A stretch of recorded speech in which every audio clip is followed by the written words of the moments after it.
we need him to put his mics down.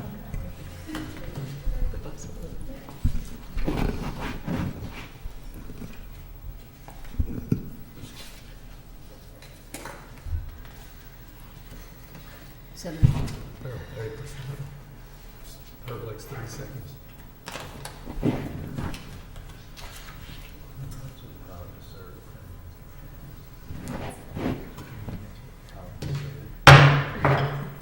Welcome everybody. Welcome to the Lake Bluff School District 65 Board of Education regular meeting for August 27th, 2013. Christine, can we please have a roll call? Mark Berry. Present. John Morosen. Present. Christine Lechinger, present. Leanne Charlotte. Present. Julie Gottschall. Present. Richard Hegg. Here. Susan Ryder. Present. We have quorum and we are in order. We've already had closed session, so we're going to go to the Pledge of Allegiance, who's going to be led today by our administrative team.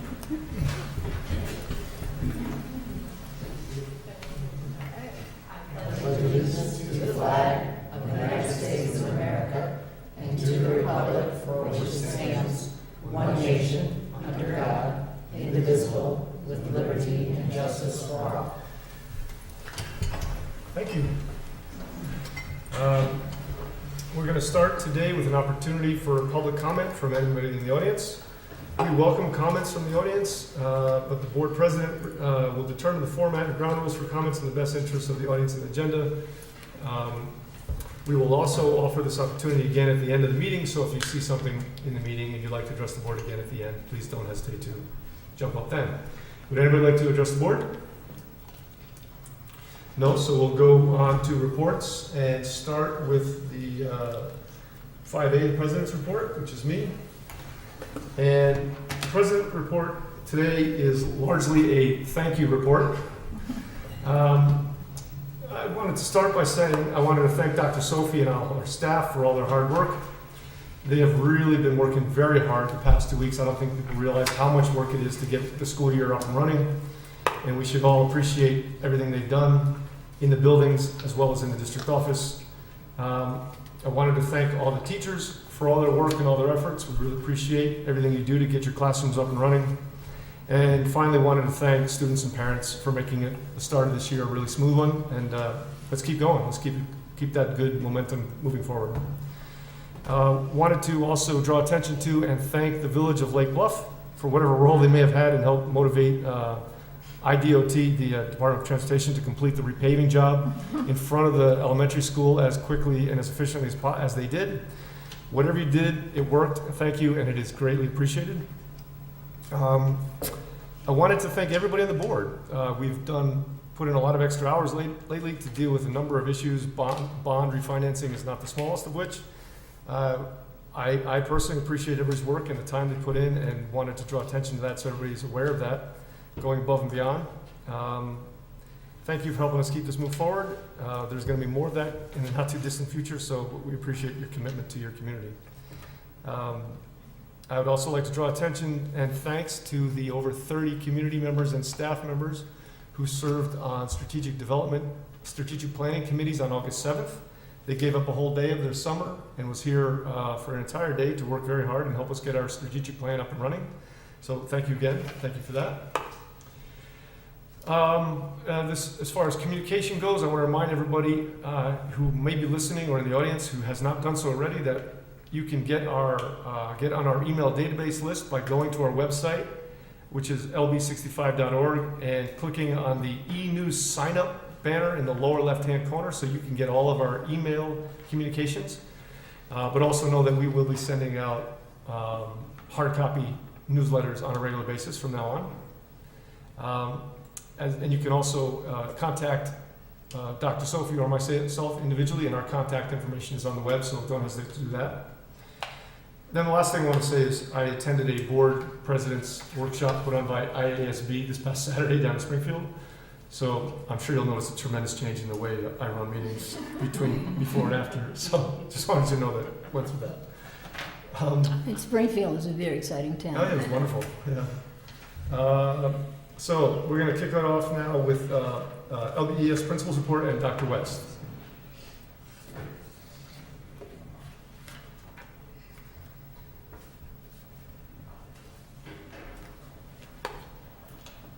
Good evening. It's truly wonderful to be here, now that the school year has started especially. There's a lot of business that is happening before school starts, and a lot of serious business that happens at board meetings and during school days and so forth. But I want to share with you, before I get into some of that, some of the fun things that we overheard in school these first few days. Most of them are from first grade and kindergarten, as you can imagine. For example, in a first grade classroom, a little girl looked at her teacher and said, "My sister said you were going to be old, but you're not old, you're pretty." That's a quote. Another little girl in first grade went home and told her mom, we heard this from her mom, "I'm sure this is not going to be fun this year because my teacher's hair is really short." I don't know what the connection is in her mind, but there's something to that. I'm sure there's a correlation. There must be a correlation. I know all about it. Do you? Yeah. Sure, me too.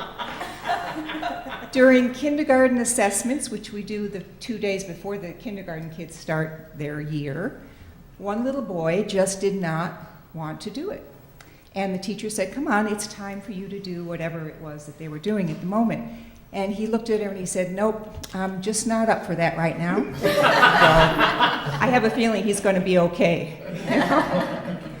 And then, of course, in kindergarten, now that kindergarten has actually started and the kids are here all day, and they may not have been anywhere all day before. By the afternoon, they're saying, "Can we go home yet? It's after lunch, can't we go home yet?" So they're really anxious, but the teachers are doing wonderful things with them. I have to tell you how impressed I am with the teachers and the staff and the classrooms at LBES. You really should be very proud of the school that you have here in this district. It's truly amazing. I've spent a lot of time in classrooms over these last few days, and there isn't a classroom I go into that just really good learning is already happening, even this early in the school year, so you really should be proud of that. I'm also very pleased to report, and you probably already know this, that when I go out onto the, I don't think you call it the playground, but the front of the school in the morning or at kindergarten pickup or in the afternoon, and the parents, some of whom I've met out there actually, tell me how happy they are with their teachers and how happy the kids are to be at school. And that just is wonderful. Because, that could be a time where you approach the principal and maybe you have a complaint or something you want to talk about. And maybe it's still early in the school year, I don't know. But you don't hear that everywhere you go. And I can tell you that from experience. So that's really something to be proud of. One thing that we've noticed this year, and I say we because I've been told this, the drop-off in the morning and the pickup in the afternoon is going much, much smoother. And for those of you that have experienced it in the past, I see some heads nodding here, we attribute that to the fact that so many more children are on the buses. We have an additional bus that we had to put on this year, but we also have more children on the buses that we've already had. And there just aren't as many parents waiting all the way out onto Green Bay, to pick up their kids or to drop them off in the morning. The pickup and drop-off runs smoothly anyway, just because of the processes that have been put in place. We actually have people opening the door, having the kids go in, but it's just so much better because we don't have as much of that. So thank you for offering transportation to everybody. I think it really made a big difference in that. One thing that I do want to address this year is the sanctity of the instructional time. We have so much going on with Common Core and with the need for kids to be in active instruction 100% of the time, if possible, that they're in school. So we really want to address any of the interruptions that aren't absolutely necessary or emergencies to that classroom instruction. So you'll be hearing more about that, Dr. Sophie. I will share that with her and she will share it with you, but we want to start really addressing that even more strongly than it has been in the past. And then I want to leave you with something that the wellness teachers in the district taught us this year, and they are now teaching the students, and I see teachers doing it all over the building, and that's called a brain break. Now, you all have been in closed session for a while, and I'm sure you need a brain break right now. So we're going to do one that doesn't require getting up and dancing and some of the other things that I've seen and some of the things we did at the opening days. But this is a very simple one that you can do right where you're sitting, and you just have to follow me, okay? Now, let me just preface this by saying brain breaks, there's a lot of research that says brain breaks actually help the students and adults learn better after they've had the brain break. And it's a little bit of physical activity that uses a different part of the brain and generates the whatever the chemicals are that help learning then after they've done the brain break. So when you've been really thinking and using the left side of your brain a lot, if you take a brain break, you'll find that later on you will actually learn more. And we see it in the kids all the time. They're so much more able to sit down and really concentrate after they've had a brain break. And they will even tell the teacher, I think we need a brain break. Let's do one. So let's do one right now, very simple, okay? Take your right hand and put it on your left ear. Grab your left ear. Take your left hand and grab your nose. And then when I say switch, what's that? We're on camera. Yes, I know. And then when I say switch, you're going to switch. So your left hand goes to your right ear, and then switch again. Whoop, whoop, whoop. And then switch again. And then switch again. And switch again, and you just go faster and faster. And that activates a totally different part of your brain. So I will leave you with the brain break, and you can start the rest of your evening. Thank you. Took my eye out. Thank you, Barb. The next item on the list is our principal report from LBMS, and that's Mr. Nate Blackmer. Well, I was feeling good until that brain break. Now I imagine you're really paying attention. So I'll try not to screw it up. First of all, we're really off to a great start at the middle school. I think among the smoothest starts that I can remember in recent memory. The buses are running well, with one exception, and we've gotten that taken care of. We had some students at the high school who took it upon themselves to get from their math class to school, and they arrived right on time. It was wonderful, but we've got their bus ready for them. We have a beautiful school. There's been a lot of work done over the summer, and I really wanted to thank our maintenance staff for all of their hard work. The tile floors in the classrooms have really brightened things up. The students have noticed that. We also have rekeyed all of the classroom doors, so teachers now have the ability to lock their door from the inside and from the outside. The new bell and clock system is something that seems minor, but it keeps perfect time. It rings when it needs to. And we don't have a box of antique parts that we keep just in case. So we're in great shape with that. There was paint done in many of the classrooms in the lower level, and again, just brightened the room tremendously, and all of the teachers have been thrilled. Mr. Steve Miller, even I know at both elementary and middle school, brought in flowers, I believe from his house as well, to his own flowers to decorate the entryways in both buildings, and really made it a welcoming place for all of our parents and students, and so I wanted to make sure to mention that. Probably one of the biggest changes that the students who are returning to the middle school have noticed is the master schedule and the change that has brought. For those of you with older kids, you may remember the block schedule, or what we call a modified block, where students would have different classes every other day. That's not the case anymore. Math and language arts classes are now 60 minutes every single day, and all the rest of their classes are 40 minutes a day. The feedback from students has already been very positive. Lots of positive remarks from kids, feeling well prepared, knowing that they're going to see those teachers and be in those classes every day.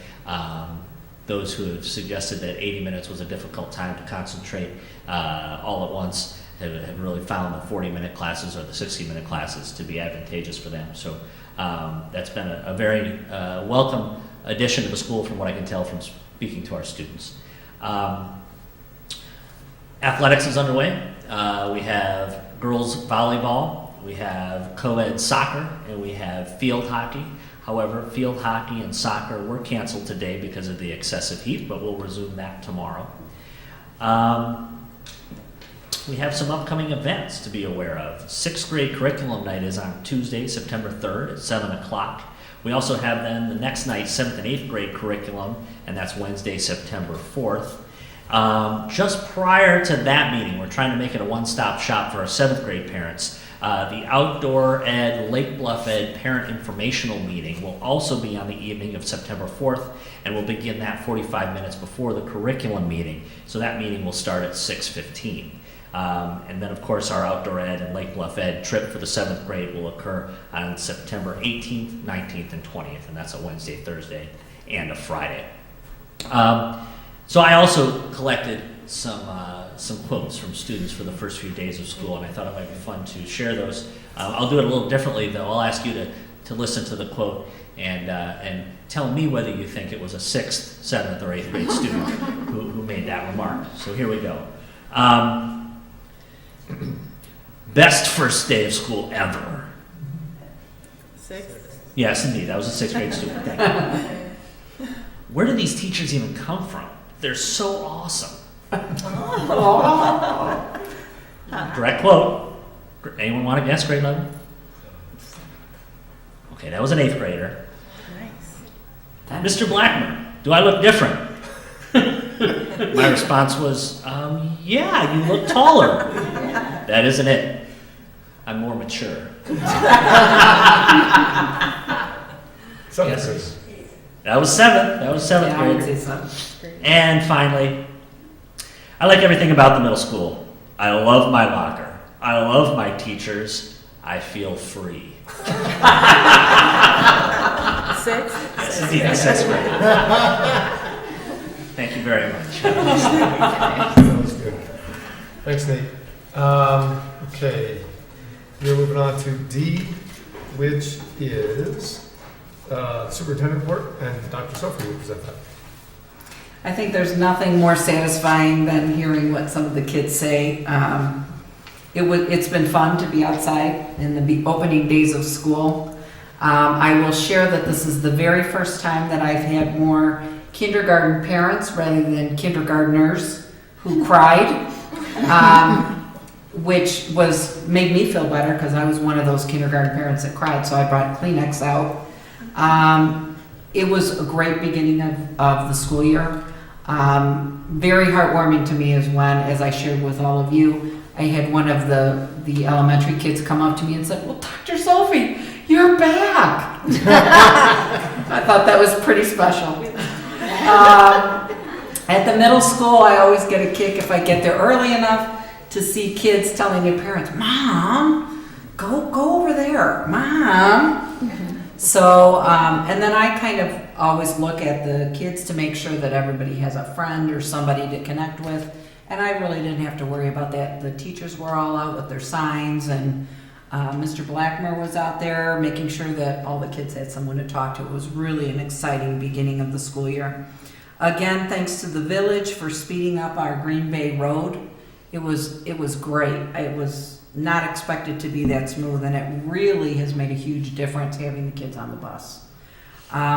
For those of you that don't know, we have a parent, Mr. Moreland, who every day comes and helps all of our kids out of the cars at the elementary school.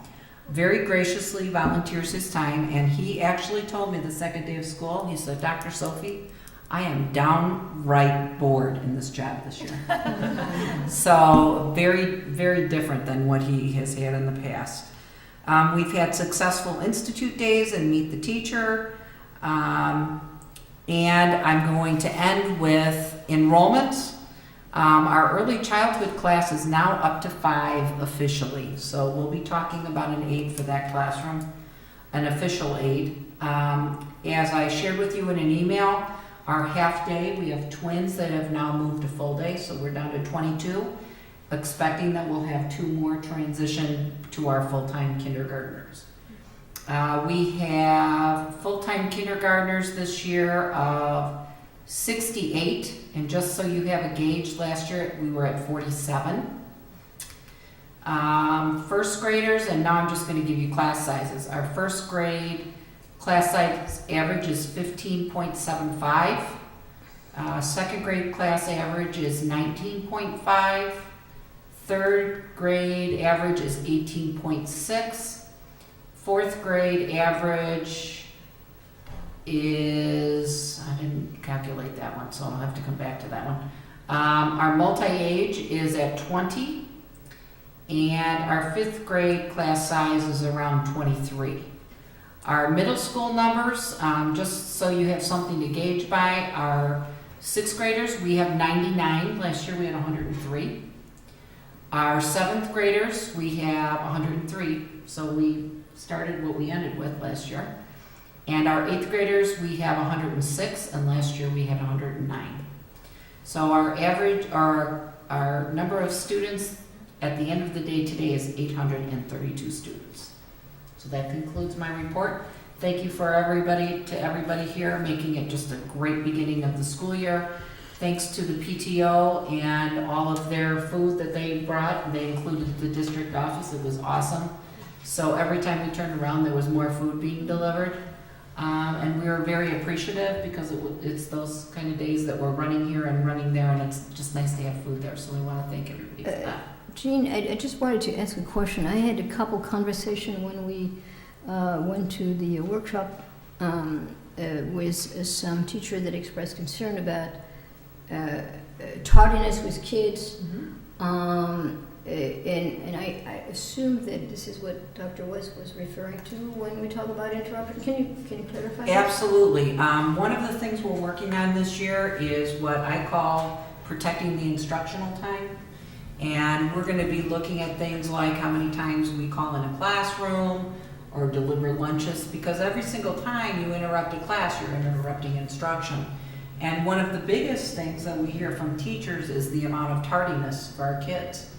And so you may not realize it, but if one child is tardy to a class, the teacher has to stop, get that student ready, and then continue on with the lesson. If you have a couple students that are tardy, those are interruptions all day long. So I think it's going to be a matter of just bringing that to our parents' attention. I know that our parents really care and will work with us on this, but that's a great question. We're going to be working on that tardiness piece because it really impacts everyone in the classroom.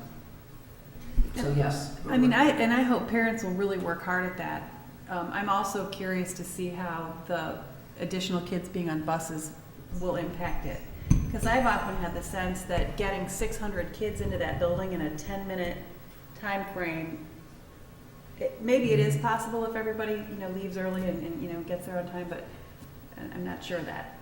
And we'll be monitoring that this year. I know we have an administrative team meeting in the morning, and that's one of our topics. So you'll be hearing a lot more about that throughout the year this year. Thank you. The next item on our agenda is the PTO President's Report, and that'll be Ann Stewart.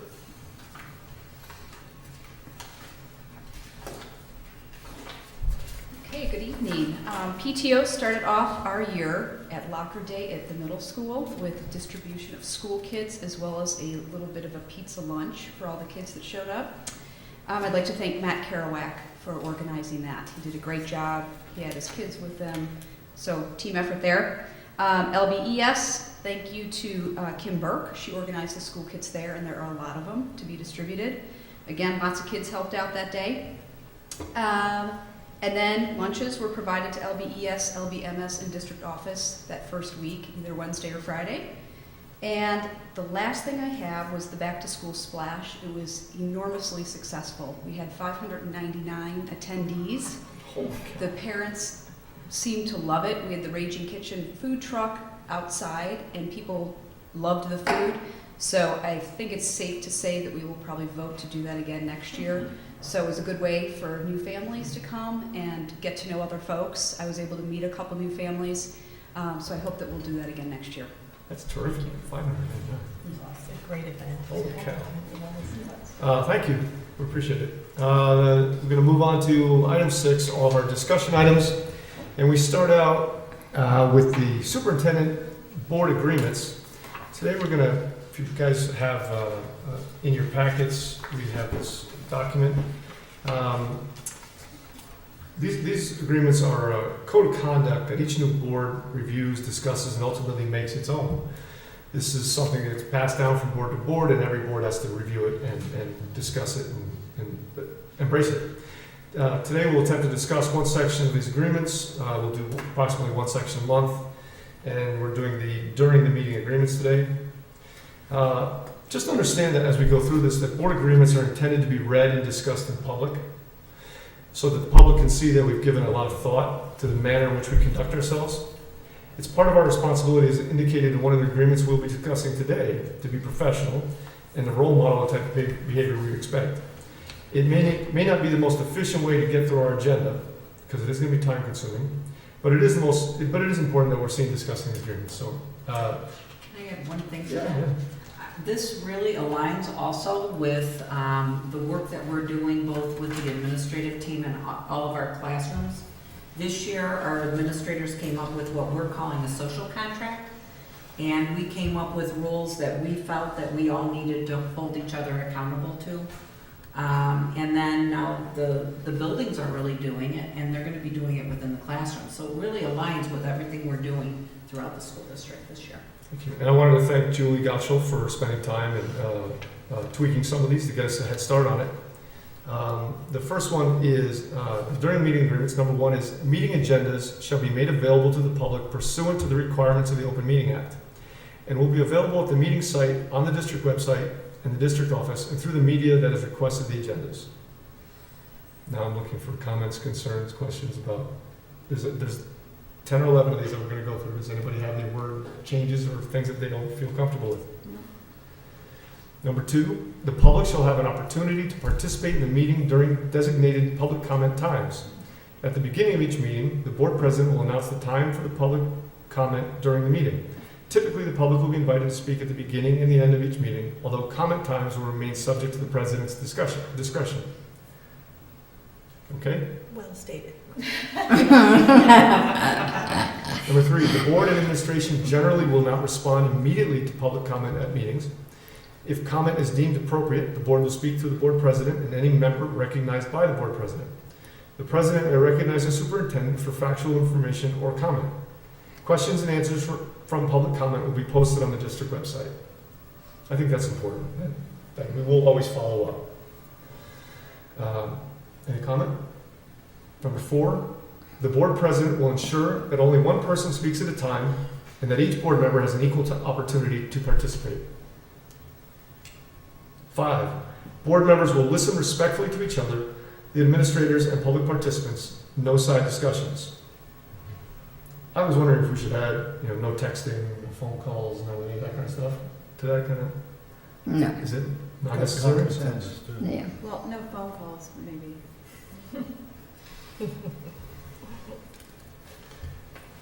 Number 6, board discussion will stay focused on the issues and avoid personal attacks.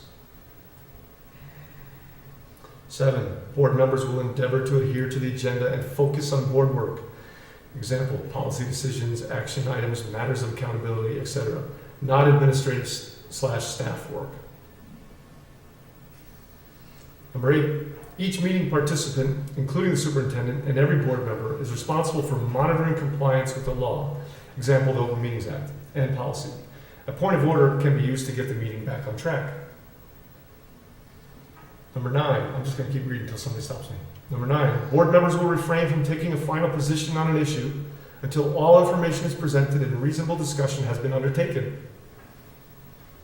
10, board members will express their viewpoints constructively and succinctly with the objective of weighing all considerations while also holding an efficient meeting. 11, board members will conduct themselves professionally with a level of decorum that sets a positive and respectful tone for the district.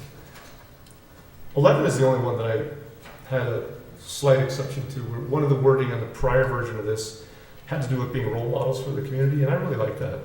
So I would suggest that we just tweak this a little bit by saying board members will recognize that they are role models to the community and conduct themselves professionally with a level of decorum that sets a positive and respectful tone for the district.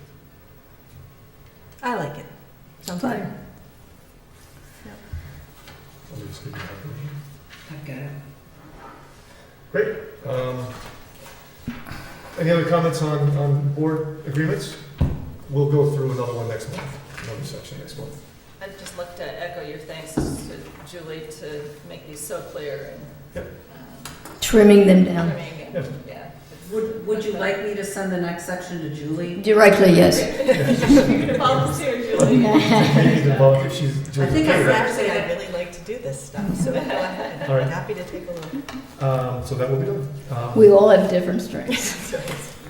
Again, under discussion items up to item C, item B, policy work, Jean will lead us in that discussion. I just want to make a couple comments. We have 3 packets from Press, our policy subscription service, that we need to get through. So I've already started on one. I'm going to try to get those policies to you by this Friday so that you have a couple weeks to take a look at them. I'd like to, at the committee of the whole, along with all of our other discussions we need to have, get through some of these policies in the next 3 to 4 meetings to be caught up prior to all the new legislation being passed when all of our legislators get back into their offices. So be prepared for policies being sent to you electronically. I will also send you what the press sends as notes so you can see where the different policies come from if you're interested in the different laws that they align to. I will not be sending you the policies that they recommend that are for grades 9 through 12. I think I sent to all of you, if not, you should have heard from the School Board Association that there is now a new policy that all boards have to adopt on teen dating violence. And I specifically looked at the grade level, and that needs to start in 7th grade. So we'll be waiting for some guidance from the IASB. But when they pass these policies, those are not options for us. We have to pass them and then really educate our staff on how to carry through on those policies. That press service it's a service of IASB, Yes, right? it is. Something- And we pay for We it. right? The other thing I wanted to add on policies is Terry Hodges has reviewed many of the Section 5 policies. Some of them are on hold, and the reason for that is they're directly aligned with our collective bargaining agreement. And so she has made notes on what needs to change in them, but they cannot change until we bargain our next contract. Section 5? Section 5, which is personnel. Okay. That concludes that report. Okay. We're going to now move on to the board planning calendar, and we have that in our board packets too. And Jean will talk through her changes. I just have some notes that I want to go through with you as far as August and September. Mark and I will be sitting down this week mapping through probably the end of December. So if you take a look, staffing in August, we've been working on really since our kindergarten issue arose in July. We've had the start of school. Our AYP is all going to be discussed, and you'll receive a lot of information on that in the coming probably 2 weeks. Our final budget, which we're going to get to next, I believe. And we've got another review of unreleased closed session minutes, which there was a memo in your packets on that. If you take a look at September, usually by September we're okay with staffing. So I'm actually going to take that off because I don't see us contemplating anything besides our aid, which we've already I've talked about in memos. We'll follow up on that at the next meeting. But we do have in September our budget hearing and adoption, any grant overviews. If we need a life safety extension, this is when we would apply for it. We've got the ISBE annual recognition applications. They're very simple. You need to follow all the rules with the state and turn in your reports. And then the board has to accept the recognition, and therefore it allows us to be eligible for our monies. We've got the AYP report, which I've moved to September. You're also going to hear a student achievement report in September that's tied in with AYP. At the September 24th meeting, we're going to have our strategic planning presentation to talk about what our goal teams came up with. And I've invited all of the people that participated, as well as the people that were not able to make it. I will be sending an email invite to them, so that will be a big meeting. September 17th, we have a board workshop. I wanted to remind everybody about that. The one thing I wanted to mention to you is on September 10th, our committee of the whole, that is the one meeting, if you look at our agenda, we are not able to have here and videotaped. So we will be working most likely at the middle school. We do, Mr. Blackmer, we have equipment to set up that we could actually tape using our district stuff, right? If we needed to. But we do not have taping that night. So here. And then when we get to October, if you just take a look, school report cards, these are not like the report cards for your kids. They talk about the schools in the district. Brand new this year. So there's going to be lots of information and the board needs to approve that. The board needs to approve our school improvement plans. Can I ask you a question? Yes. I'm sorry. School report cards, we're not talking about student report cards, we're talking about School. Okay. So there's going to be information, all kinds of information, and it will be new for all of us on that. We'll have our audit review, I believe, in October. We have our library grant approval. Bullying policy per school code needs to be updated and reviewed every 2 years, so this is the year we need to do that. We have negotiation team appointments, and this is a year we do need. It says if needed, this is a bargaining year. We have said before we would have a superintendent evaluation discussion, kind of like a checking point in that month. And again, I'm going to put policies. In October, we'll have our teacher evaluation report too. I think we'll be far enough in that I think you all need to kind of know what the evaluation looks like and what some of the intricacies are. Any questions? Now, I put in 2 different forms of the board planning calendar. I don't know if you have a preference, whether you like the wording or the charts. If you could tell me which one you'd prefer, I'll go with one. Seems like a staff decision to me, what works for you? What's easier for you? I like the wording, the second option, with more months on the front. Okay. page. That's one. my preference. Yeah, I agree with that. Okay, Fine. all right, that's easy. Yes. Okay. And that concludes that. Okay, board planning calendar done. Okay, the next topic on our discussion items is item D, the 2013-2014 tentative budget. And if we recall, on August 13th, the board directed administration to bring back to the board a budget without contingencies. So tonight, we're going to get to see that and have some discussion about that.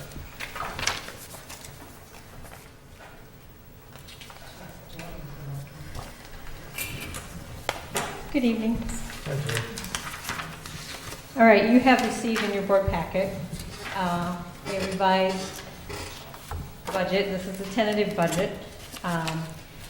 The first page is the budget summary, which includes revenues and expenses budgeted for each of the funds through the year. Jane, can you put yes? it on, in other words, the full? Full screen? Well, Full screen. I can try. Our projector is not the best. Nate, can you figure that out? Yeah. It may be the projector, Yeah, because we- we've been having some We've problems been with it. struggling with it, so, and I think it's time for a new projector. Is it PowerPoint? oh, it's not, that will help. I'm gonna move through the pages here quickly anyway. But this gives you the grand total of all funds. And since you guys like to look at the grand total, we're looking at budgeted revenues of just almost 14.3 million this year, and budgeted expenditures of a little over 16.2. So we are deficit spending, which we knew we were, and it is intentional with the 2012 levy, and we cut it. So we are spending down some of our reserves, and included in that is the debt service abatement payment. So we're transferring money from the education fund to the debt service fund to make that payment this year. Any questions on the summary page? I know you can't see this, it's too small. In the education fund, and I've just highlighted the variances for this past fiscal year 13 and the fiscal year 14 budget. So in each fund, you're going to see that the revenues are down from last year's budget, and that is again because of the 2012 levy and kind of cutting that levy way back with the intention of spending down some of the reserves. So with that, I'm going to go right to expenses unless anybody has questions on revenues. Okay, expenses. Salaries, we have a 3% increase overall, and we did basically give everyone a 3% raise. The fact that it comes out to 3% is just a bit of a fluke because we had to have people coming in and out, and we don't have all positions filled, such as the administrator at the elementary school. So that's just coincidence? No, it's just coincidence. Yeah. I mean, it should be something slightly off of 3%, but it just works out that way for this year. The benefits are basically flat. We saw no increase in our health insurance. We joined the cooperative this year. All other insurances, dental, vision, et cetera, we were a no rate change. Those had already been quoted prior to. Services, the highlights the change, which we're only looking at a 1.5% increase. We've increased legal fees by $27,000 for projected expenditures for whatever may come up. Collective bargaining is one that we know. I did not budget for any unemployment or residency investigations this year, and the other odds and ends, like we have, several hundred line items in services, so the ins and outs. But those are the highlights, the major areas. In supplies, there are a few major Jane, may I ask a question? Yes, go ahead. The 6,500 for unemployment residency investigations, is that one of the things that you took out as a result of the? Yes. Okay. Yes, correct. And what would you do you kind of know what you would normally otherwise have done with those? Well, the two combined. Residency investigations, there's been no trend. One year we may spend over $20,000, the next year maybe nothing. So what I had budgeted, I can't remember off the top of my head, but the two together. I guess what I'm asking is if you were making a recommendation about those two, other than not having any contingency, what would you do? What would you say? For unemployment, I would throw $10,000 in there, and probably residency. This next year might be not that much because we're not anticipating. We kind of, at this point in time, we kind of know if we're going to have any issues, and right now we don't really have any. I might have. Do we need to give a brief definition of what we're talking about when we talk about residency investigations? Yes. You guys familiar with that?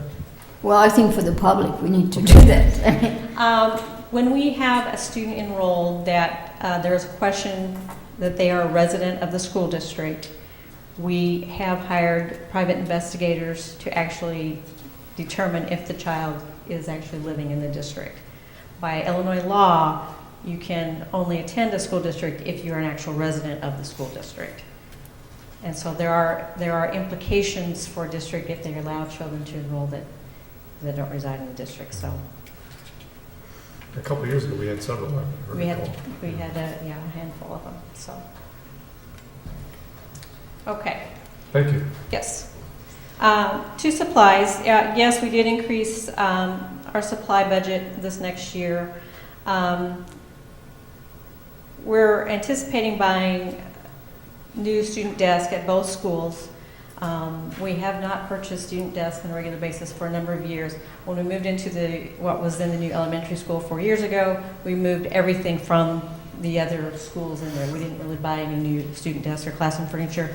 We need to start on a rotational basis now, so we will be starting to replace on a regular basis, a regular rotation. And there's $20,000 in for that, correct? Yes, correct. Is $20,000, does that buy you a classroom or a grade? I think at the elementary school, they were looking at a grade level, and Mr. Blackmer is looking at a new type of desk, but not all for one grade level. I think it's for a cross section, a standing desk. Stand-up desks. Pardon me. We looked at stand-up desks and equipping each of the academic classrooms with 2 of those stand-up desks, and those have been very, very nice for the kids who need to kind of get up and move around. And in fact, it's been great for the teachers as well. We're working with kids or groups of kids at those desks because everyone's at the same level. The desk is elevated. Those desks, to get 36 of them, which would equip each of our academic classrooms with 2, would be, depending, 10 to 15,000. So this would equip 2 classrooms then? No, excuse me, that would equip all 36 classrooms with 2 desks apiece. So we would still have sit-down desks, but we would have 2 desks for students who could Just benefit can't from sit those. still. Yep. We've piloted that in one of our classrooms this year, and it's been a great success. I've seen him in action. When I went and watched classes, it was pretty incredible. A kid who just, he was so focused, but his legs were moving 100 miles an hour underneath the desk, but it really worked for him. Yeah. So you've seen the other 4 or 5 items there for supplies and the reason for that increase for this year. And again, we're just talking about the education fund at the moment.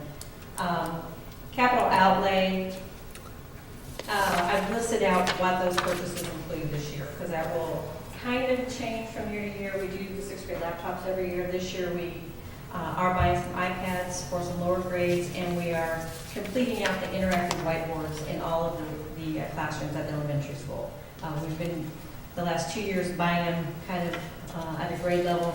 This year we opted to finish furnishing out the rest of the school. And just a quick question, Sure. again, more an accounting question. The capital outlay is all recognized as an expense in the current year rather than over the life of the purchase. Yes, we don't depreciate. Okay. Thank God. Tuition primarily is special education tuition for students who are outplaced. It does include a little bit of tuition for those children who attend Lake Forest High School for the accelerated math. And then we're also including some of the math camp costs in there as well. We do believe, I do understand that we have fewer children outplaced this year. So I'm saying that we're going to have flat growth for any escalation in tuition costs will be taken care of by fewer children being outplaced. So, I think the other piece to that, though, is that could change tonight or correct. tomorrow. Correct. So I think it's just really important that we have contingency in that fund. Go ahead. I just had a quick question. Sure. Where in the budget are the fees you get from students for various? Registration fees, they're included in the local revenues up above. Okay. So Jane, I was going back and forth to the preliminary budget that was discussed on the 13th and the tentative budget, and I was able to track it all together until we got to tuition. And in the preliminary budget, there was a line item for Excel Ed of 700,000. And That's special education tuition, right? And it was up from 640 the year prior and 612 the year prior, so it seemed like a relatively straight curve. I wasn't terribly surprised to see the 700. So when you go to the now tentative budget, we're only all in 646, and then I think the 24,000 may also be in that number somewhere, the other. In any case, I'm wondering how we're getting to that lower number for tuition. Were we just overstating, and it strikes me as odd that Excel Ed is in fact not expected to be $700,000. I just want to make sure that there's not an error here, because $700,000 seems consistent with the trajectory it had been going in. Well, our special education tuition has varied greatly.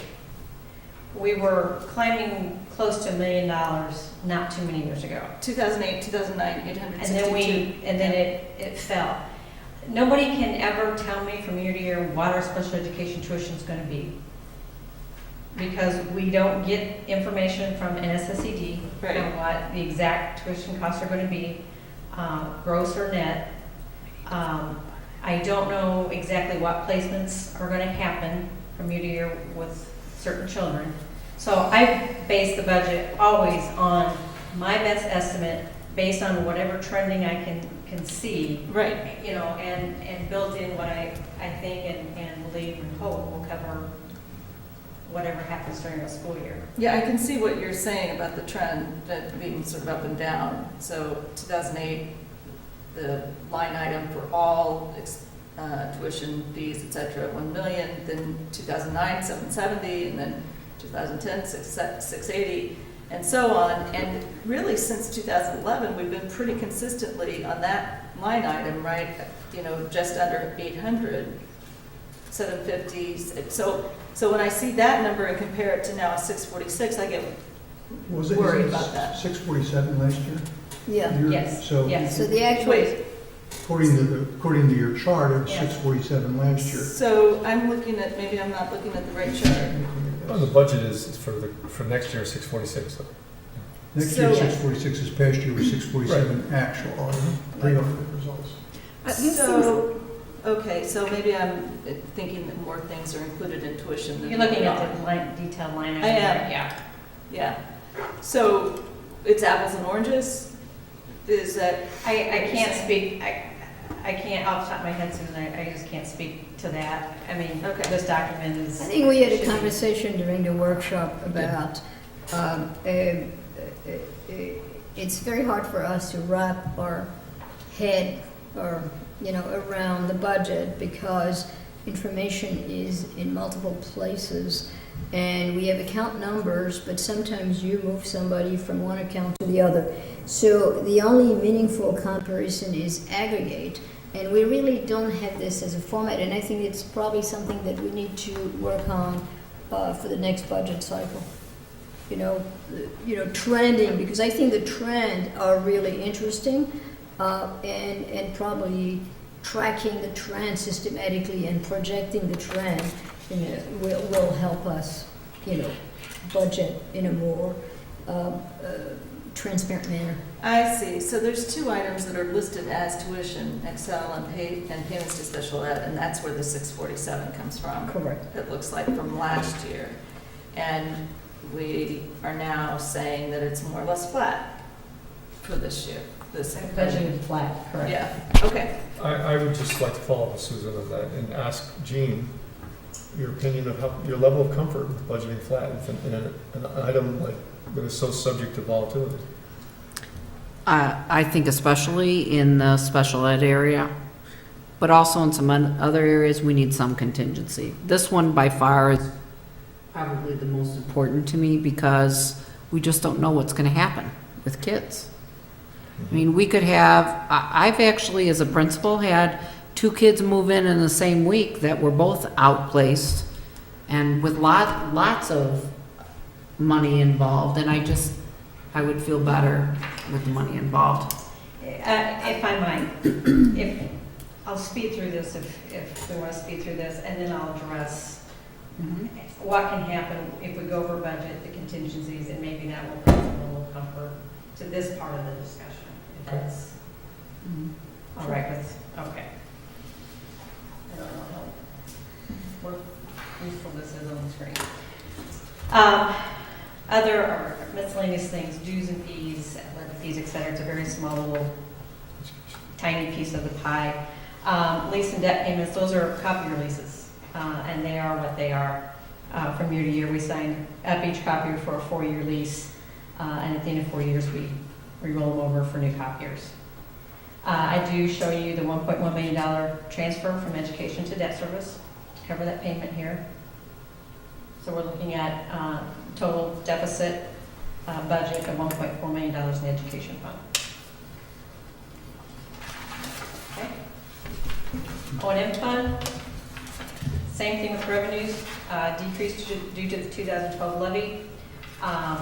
Expenses, salaries and benefits, virtually the same things we just discussed in the education fund. Your salaries include custodians and maintenance personnel. Services are increasing really for 2 reasons. The increase in the bandwidth that we just purchased in June, and then our GCA contract, that is our evening custodial contract. And I believe this is the last year for that contract. So those are the 2 primary reasons for that $36,000 increase. Supplies, we did bid supplies this year for the first time ever, and we should see savings there. But I did build in a 5% escalation. Utilities, utilities are part of your supply budget, natural gas and electricity, and the O&M fund. You have a question? Do you want to go to the next Oh, yeah, slide? thank you. Looking over there, it'll make more sense now, I think. Thank you. Okay. I don't know if anybody can see it. There we go, thank you. So your O&M fund, we're looking at a surplus of just about $350,000. I did list out the capital expenditures, and Nate actually touched on a couple of those in his report. Primarily the new door hardware at the middle school, which the teachers have been begging for a few years now. We've got that done. But these are all the capital projects that if not already completed, that we hope to complete this year.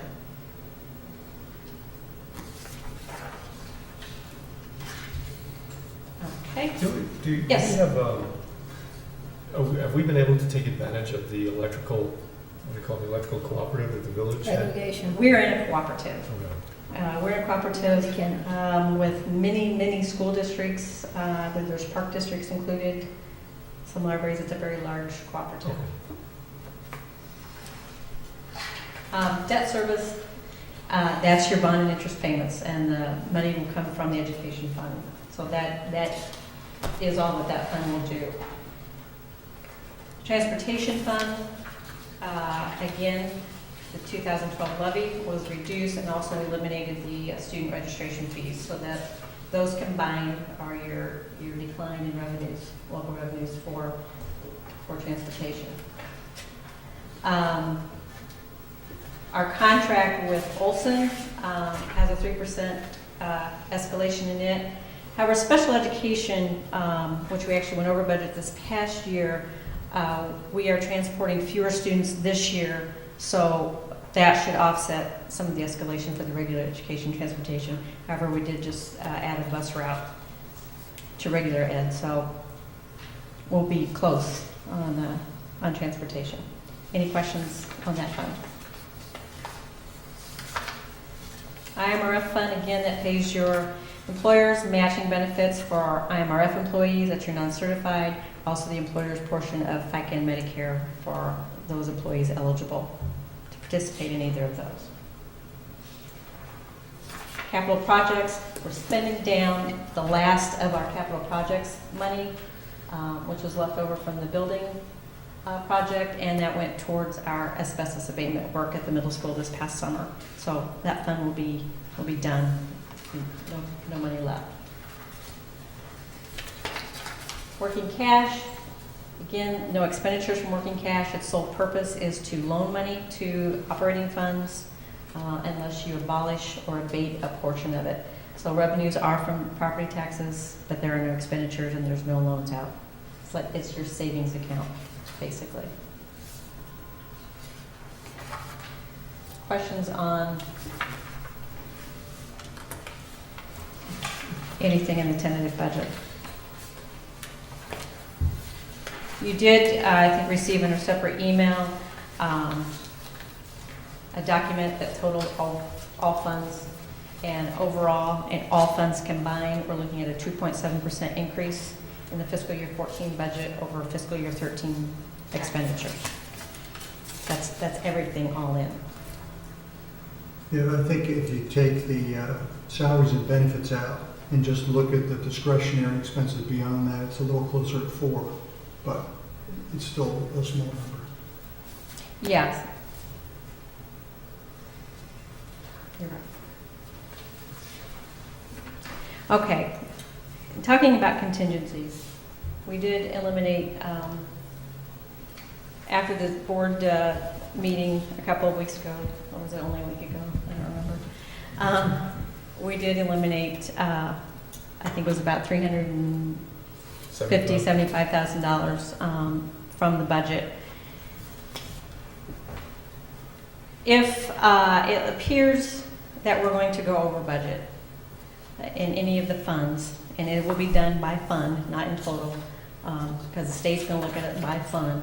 If we're going to go over budget, and we'll know that unless something major happens, we're going to know that probably in the winter time, late winter.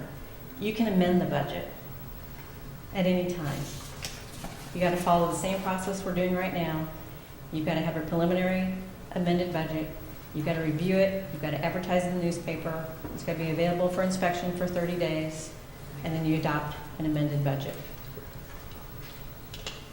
So one of the consequences of eliminating the contingencies and risking going over budget is additional administrative time-consuming work like this. I don't want to, I appreciate the sentiment for which you're saying that, but I wouldn't say that would be, It's not that you complicated. got to do what you Well, the remedy need is to not do. that quick, right? It's a 30-day process. Correct. Yeah, we would want to do this. We only want to do it once. we do want to do this. If we're going to go over budget, we should recognize that, like I said, about late winter. That'd be something to do, you know, like in April. What about access, we will still, if I read these numbers correctly, have roughly a 91% reserve, 14.8 million.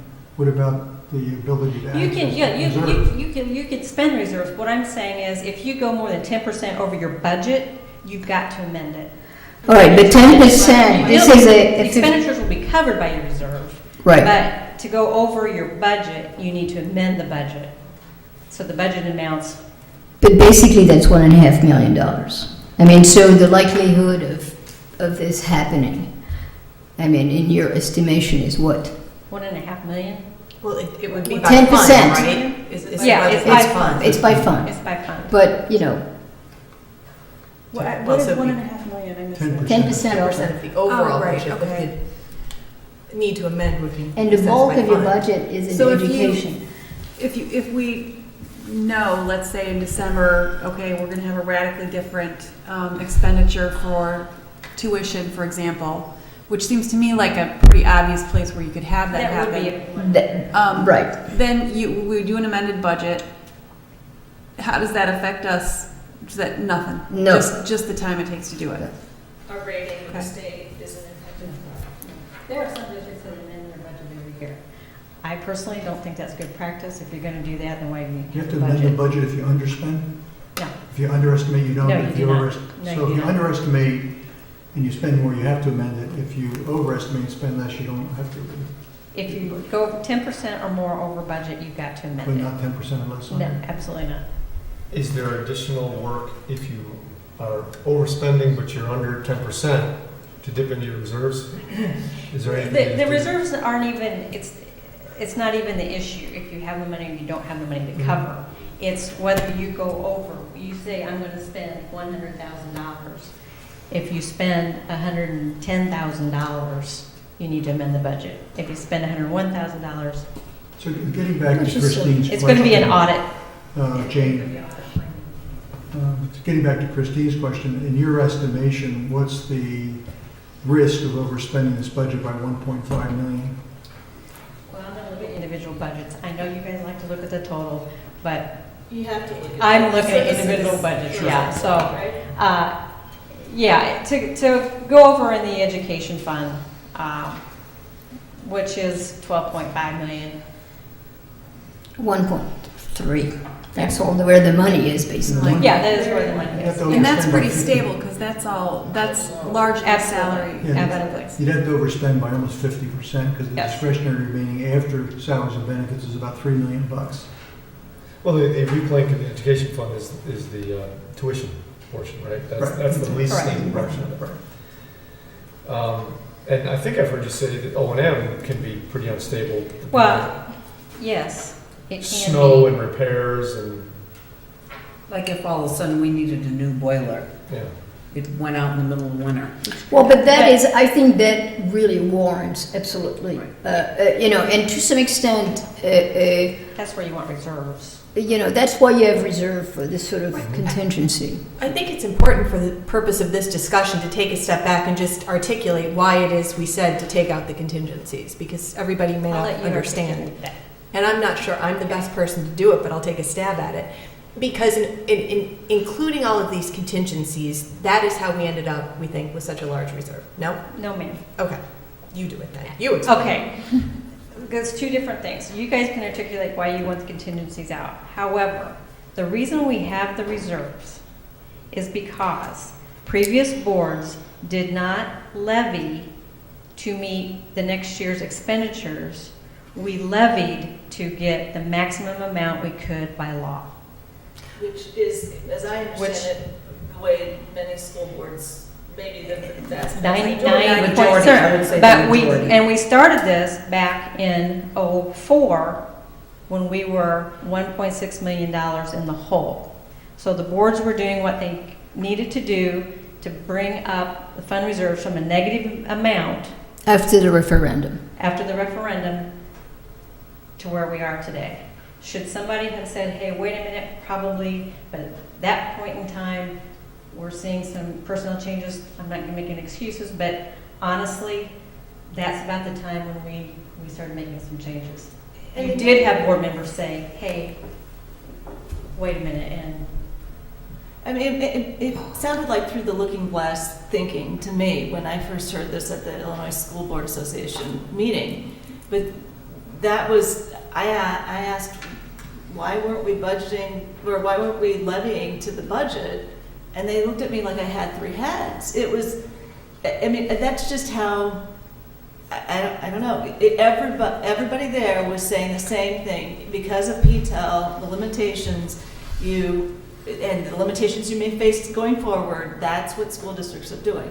I think it's perfectly rational to do it a different way, but I just want to articulate that was not atypical as far as I can You are, understand. in fact, the majority of districts do it that way. But more recently, there's been blowback on that as a Yes. result Yeah. of taxpayers' Right. You are money. correct. So that's one of the reasons why. And you know, I think that it is wise to levy more than you need. But also what we need to do is keep an eye on the reserve. And I think that what was interesting is that when we had the workshop, you had this PowerPoint presentation where in 2006 you project the reserve to be close to $2 million in 2009, and lo and behold, in 2009 at the end, the reserve is like $6 million. So at that point of time, it would have been good for somebody to say, well, let's look at this, because I think that you just cannot jack up the reserve forever, because I think that there's a lack of credibility with the community. And I also think that when we're going to need to do some major work, and that's the conversation we had regarding the middle school, it makes it, if we have not been a careful steward of taxpayers' money in general, it makes it much more difficult to make a good argument for referendum and win that argument. So I'd be willing to go to bed if we're really tight and we need a referendum. I will fight tooth and nail to get the money. But if we sitting on this, reserve that is a little bit too big, I think we sort of lose credibility as well. And just also to try and explain, in this district and many of the districts in this area, most of the revenue are from property taxes. So when all the districts are levying to obtain the maximum they can, many of them are dependent on state funding for a lot of their revenue. So we're not. We're fortunate in that. But with that mindset that we have, and we being administrators and business managers, and I'll tell you that the mindset that we have of always making sure you've got money. It is different here because we are almost 100% property tax revenue. We aren't dependent upon the state funding like many art districts are. So they do need to recoup as much from property taxes as they can because they can't depend on the state. Yeah, that makes sense. So therefore, I think to add on what Julie was saying, what we wanted was a budget that was as close to what we thought we required to complete our obligations or responsibilities without building in line item by line item contingencies, because at the end, when you have 40 contingencies built in, you end up where we had been. And I think that's what we were trying to do in our discussions. So it brings me back to the question I started before, and trusting Dr. Sophie's experience, how comfortable are you with this approach? And would, in your estimation, be comfortable moving forward with that? I think my biggest concern is the tuition in the special ed area. But I've always been in districts that have amended budgets. So if And we have the reserve, it's not like we don't have the cap.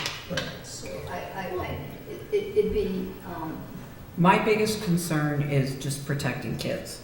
Mm-hmm. So if we had a child that came in that had a huge expense somewhere, and it's such a small town, I don't want any child or family to feel responsible for a huge increase in something. I need to be protective of that. Put your mind at rest a little bit. The budget is $650.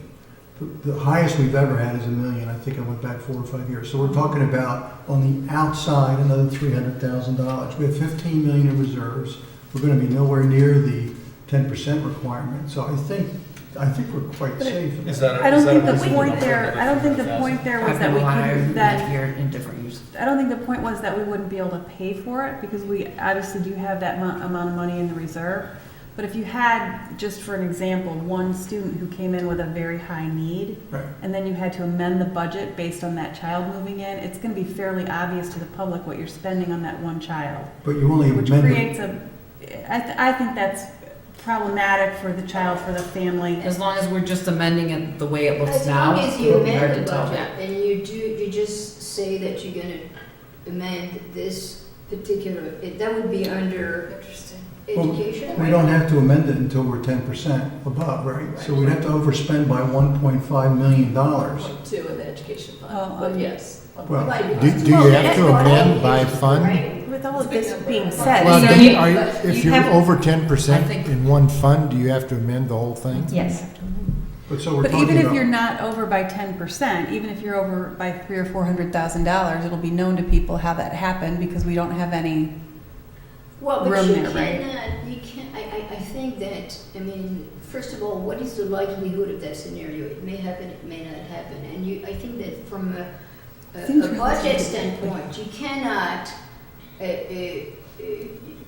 at one point in time, you have to, and I understand the protection, but, you know, I don't think that people scrutinize that close. They're gonna say, oh, suddenly, the education budget is 400 grand above what it was. It's, you know, little John over there that is responsible for this.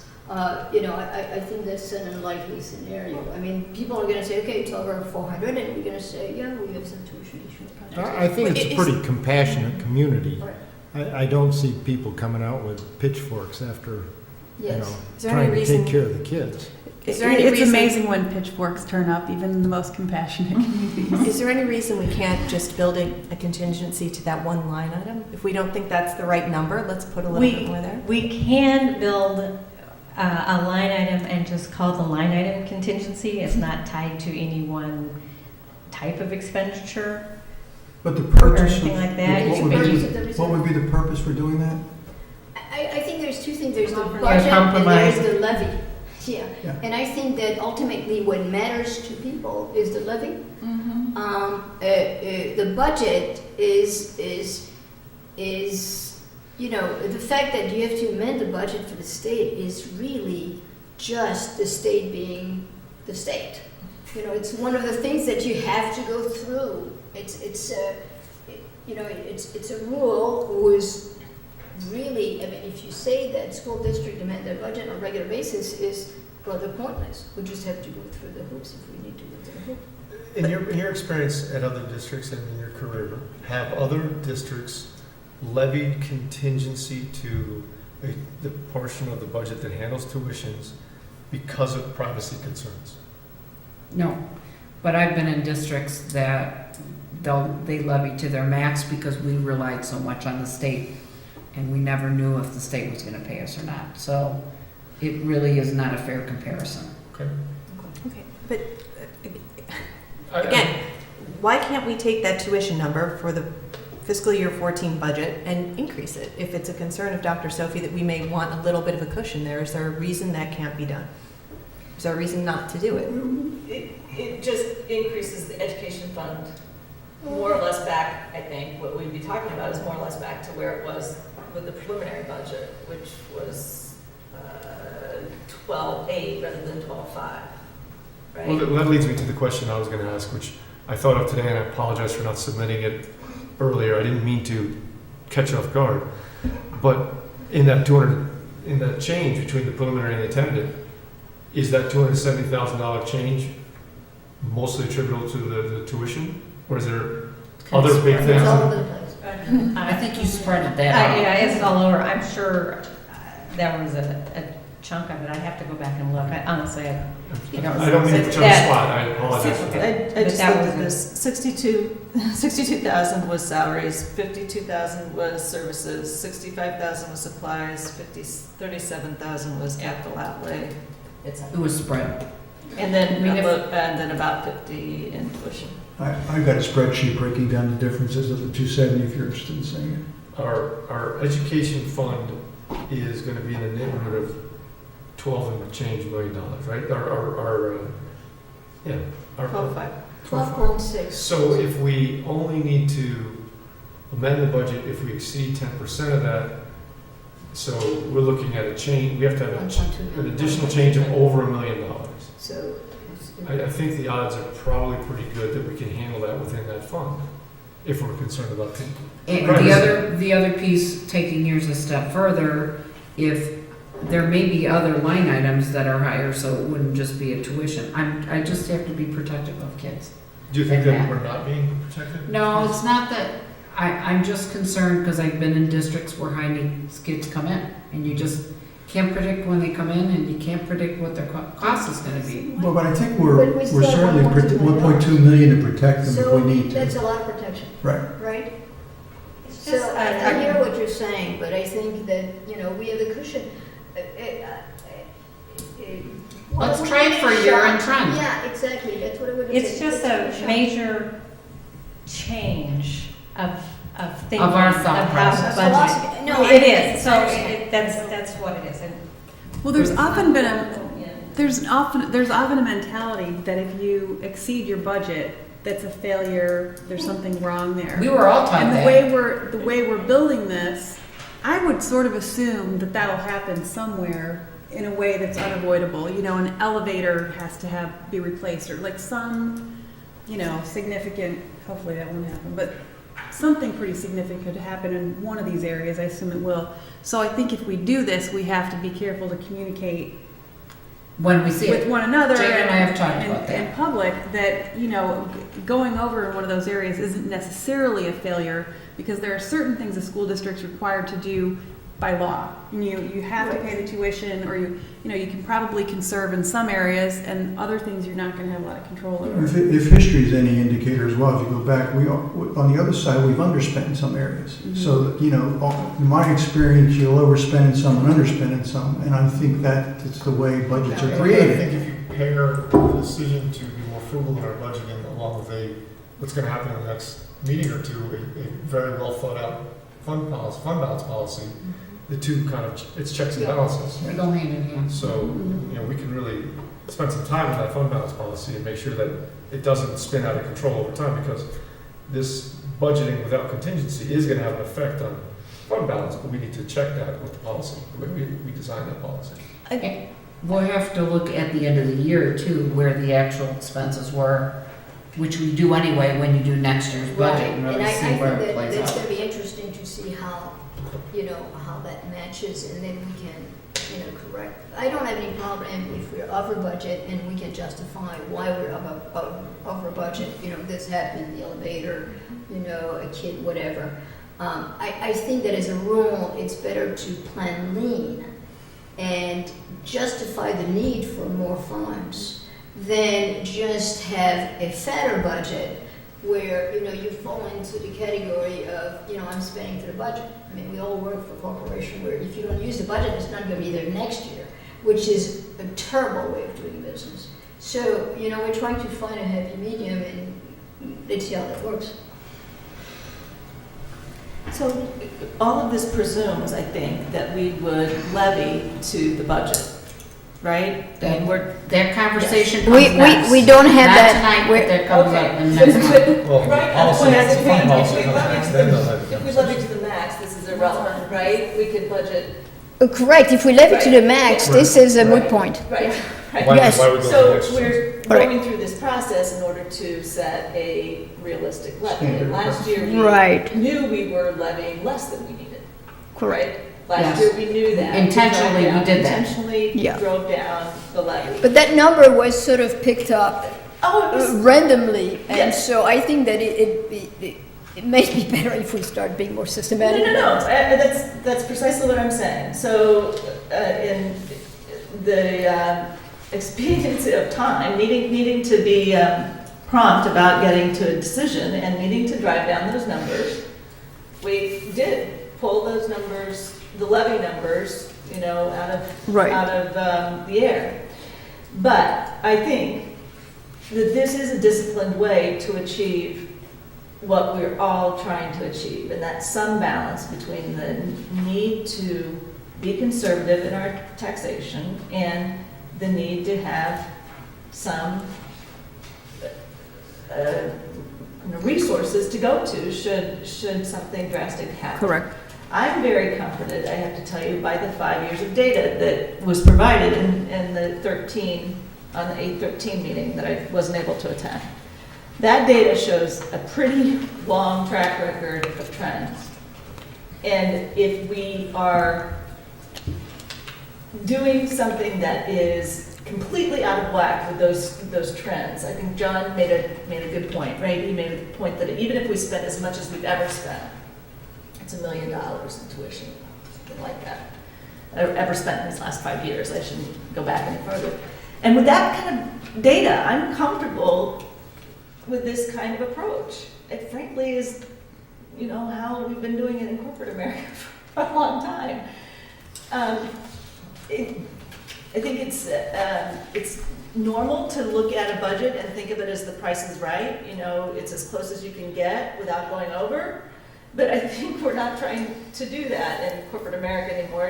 You're trying to incent getting close to the number, whether above or below, right? And that's, I think, the change we're talking about here. And also, I don't think, to speak to Jean's point, there's any risk whatsoever to what we're trying to achieve here with our children. We've got the contingencies, we've got the budget, we've got some reserve, and even we can even overspend by up to 1.2 million and still not have to file whatever report we're required to file. I would also just like to make a slight counterpoint, a little bit of a devil's advocate point here, that unfortunately, Susan, I don't like the idea of holding corporate America as up on the pedestal as how we should be modeling what we do for children. True. However, Absolutely. there is learning to be had that is valid, and I can support this approach as well. Well, I think that if we work on this budget, what I would like, as a geek, numbers geek, I would like to see is 5 years of past data and projection based on strategic plan, 5 years hence. So you may decide, well, we need to do the boiler in the middle school. And it's going to be a $1 million bite, so maybe we want to accrue in 2016, 17, and 18, 300 grand a year. So when the boiler dies, because we anticipate it dies, then we have it. So this whole notion of accruing for some expenditure is something that we need to plug in. So ultimately that's gonna do is that we're gonna have a budget that is fairly constant, bar, huge increase in enrollment, and therefore the levy is constant, fairly stable, and We'll have a much more clear roadmap when we get all Correct. the tools in from BLED, the facility study, and the second phase of that, and it can all give us a clear projection to the future. So what's the next step here? Well, the I next step have is one to, question. well, Oh, sorry. Go ahead. we wrap up this discussion, then we move to action items, and we approve or do not approve the tentative budget. We need to clear out all the questions and issues and concerns. The track record, the 8/13 data that I'm referring to, leads me to believe that this budget does not require us to cut any services.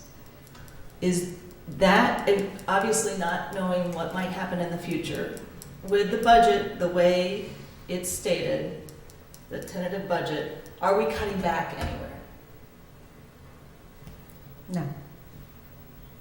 say this loud. That's a good thing for parents to hear. Because it's based on what I know, to the best of my ability, is going to happen this year. Right. Now, and don't assume that every dollar is planned out, because it's not. We don't operate that way. Maybe we should, but we don't. It's a school district. Not every dollar is planned out, because come January, a teacher or principal's gonna go, oh God, I forgot. Can I? That's when we look at the existing budget to see, okay, well, yeah, you can take it from here. but this line item's gonna go over, but this will come under. So we work within those time frames, but don't think every dollar is planned for, because it isn't. It Right. never But you will have be. years, And several We have years of trending data where and you've past seen that happen before, so you, I'm just trying to make sure that built We've not made into, any cuts this built year into for any this, of it. there's no assumption that we are cutting back No. anywhere. Of course, surprises happen, and if Well, that things if change. that arise. if That happens arises- with every budget anyone has ever done. You are it. I keep trying to tell my husband that, John. so are we winding down this conversation? Does anybody else have, Leanne, do you have any comments or final questions or concerns? I'm okay with it, you know, based on this discussion. I'm interested moving forward as we look at how we levy. Because I think as we tighten up the budget and leave less margin for error, and then we tighten up the reserves with less margin for error, I'm not sure how that all fits together to have us keep a stable sort of levy. Because then if you've made mistakes, it's harder to fix. Well, yeah, but if you project, I think that if you project 5 years hence, you are going to see that. I mean, you're going to see trends, and you're going to be able to react before it gets to be a crisis. So we're going to see that reserve, and we made a project that the reserve is going to go down to, I don't know, I'm making, 30%, and we're not comfortable with 30%, but we're going to have time to replenish the reserve. Gradually You build know? up. Is it too early to talk about the effect of all this on PTEL? I mean, I know levy is until next month or the month after, right? But at some point, we bind our hands on that, right? Chris, I think you made that point at the last meeting, that the PTEL formula Yeah, but doesn't I allow mean, us to just bump back but up. it's a little bit more complicated because there's also new constructions, Yes. and new construction doesn't fall under PTEL. I understand. And so, in the projection, what you want, for instance, the Stonebridge development Sure. is on board.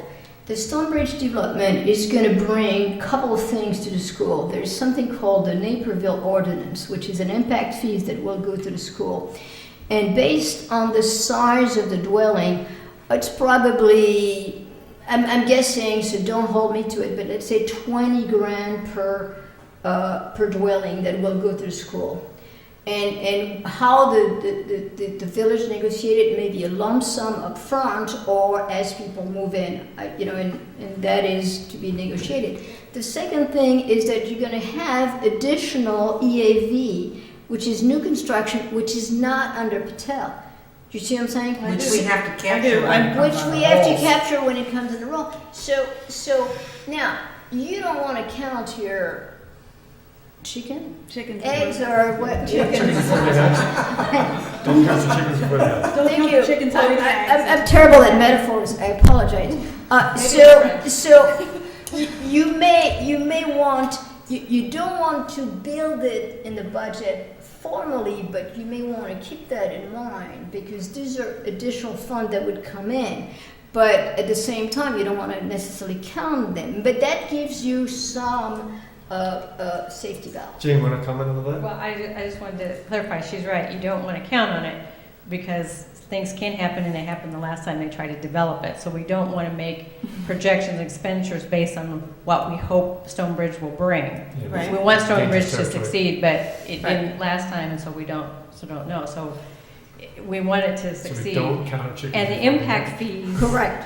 The impact fees are restricted monies. We can only use impact fees to build classroom space. To accommodate the new children So- we get from the new. The impact of children moving in. So it's- Understanding that underlying this whole budget discussion is the notion that we're going to levy to the budget or something close to the budget. We have to, when we take that into account, really study the PTEL formula calculations that you provided. in Absolutely. August. Yeah. And do that with our eyes wide open. Because Yes. one reason we did what we did, albeit perhaps not as planful as we'd like last year, is we did not want to negatively impact our ability to tax under the PTEL. Correct. And one of the things I'm not clear on is, theoretically, if we were going to take down the levy immensely, 4 years in a row, which is sort of an extreme scenario, I don't know to what extent suddenly we need more money. So where is the baseline for Patel? Right now, it's 2011. So right now it's 2011. Yes. All right, and the levy will be for the levy we would decide in December will be for the year 14-15, correct? Correct. Okay.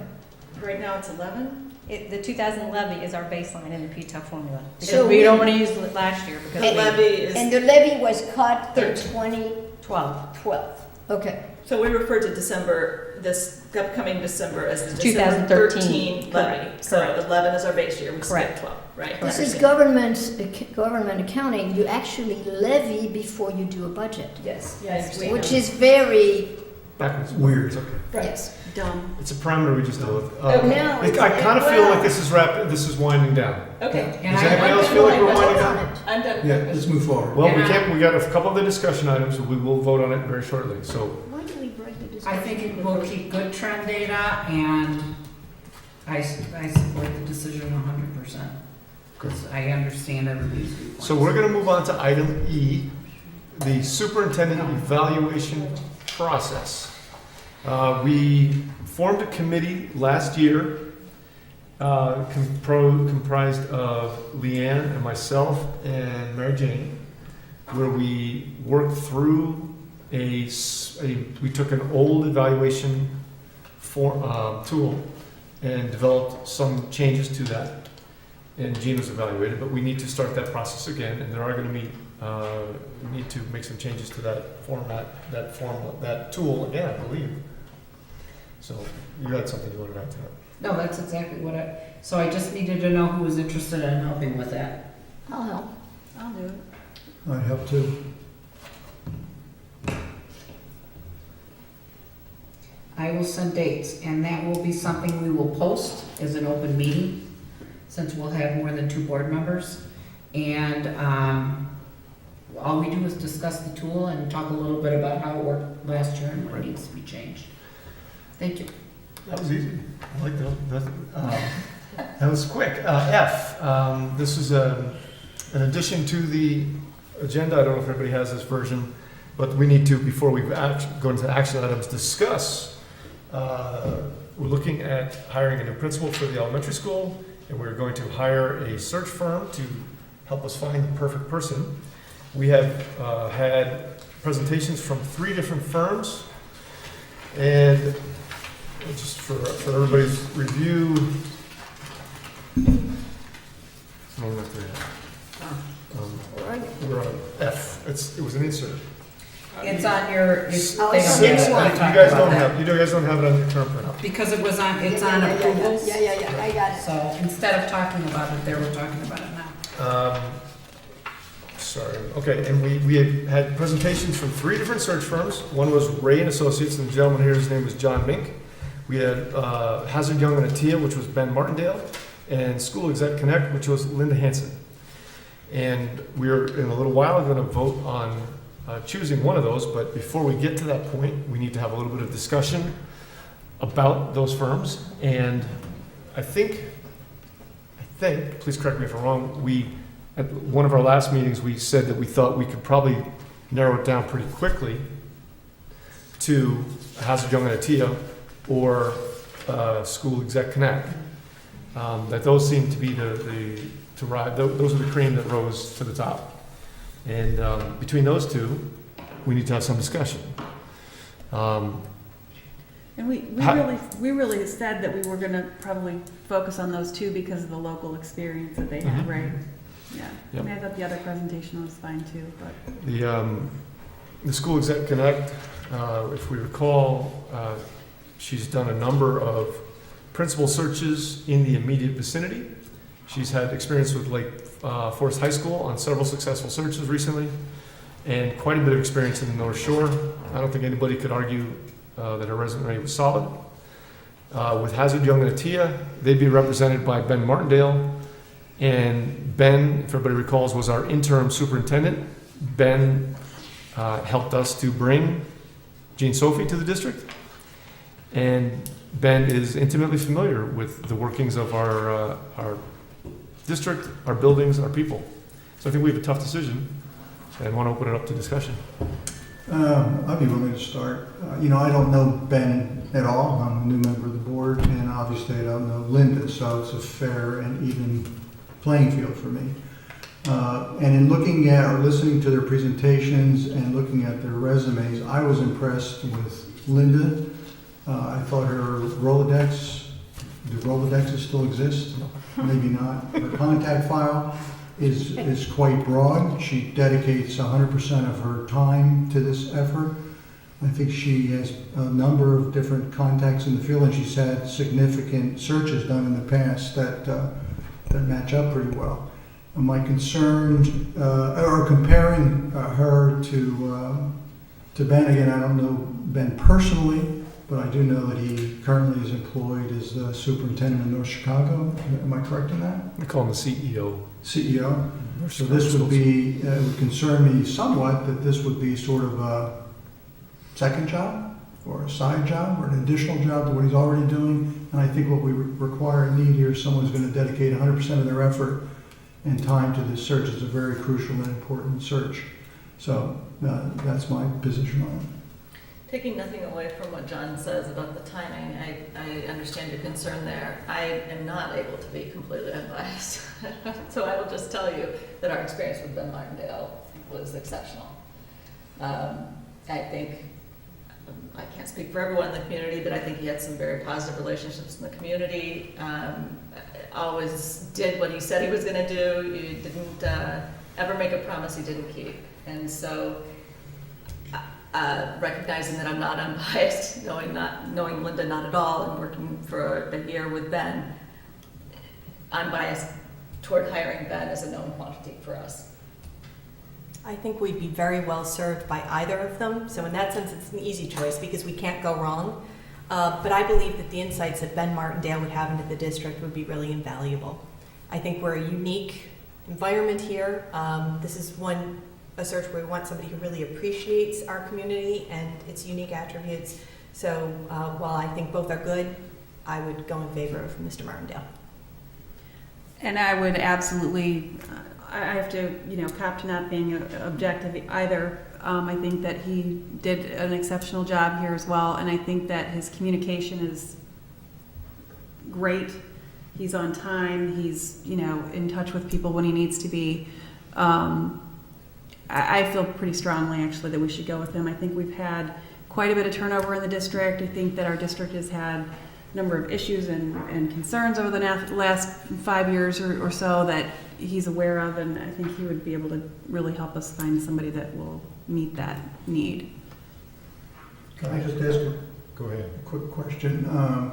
Do you feel that he has set aside your personal contacts with him? I know you both know him very well. Do you think he has the same professional contacts, the same reach into the marketplace and the field that Linda currently has? It's not apparent in the resume that he presents. So you're confident that he has the same extension, the same number of contacts, the same ability to attract good talent?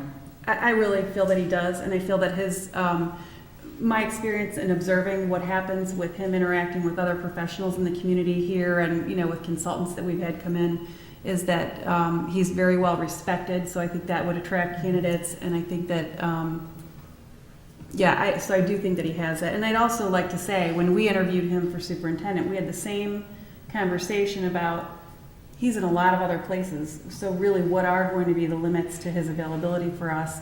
And I can honestly say, despite him having consulting engagements out of state or whatever else he had going on, I never felt that he wasn't around or available when something, He's available when all he the time. needed to be. John, I'd like to address your point about the contacts too. Couple points. Ben's firm, HYA, Hazard Young and Atia, is who brought us Jean.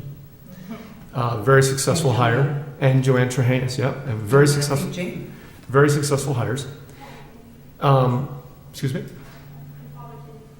Paul McKinney, too. They are, I think, if I'm recalling their marketing material, the largest firm in the country. One of the things they talk about when they I remember that talking to them last time, is they talked about their contact network is deeper than anybody else's out there. So while, we're concerned about Ben, the individual, he has the assets of this firm to reach out to as well. So I would echo on a personal level what Leanne and Susan have said. My relationship, professional relationship and working relationship with Ben has been nothing but stellar. He's a man of high integrity. He's available all the time. He works harder than anybody I know. And despite multiple commitments, he is available and gets the job done.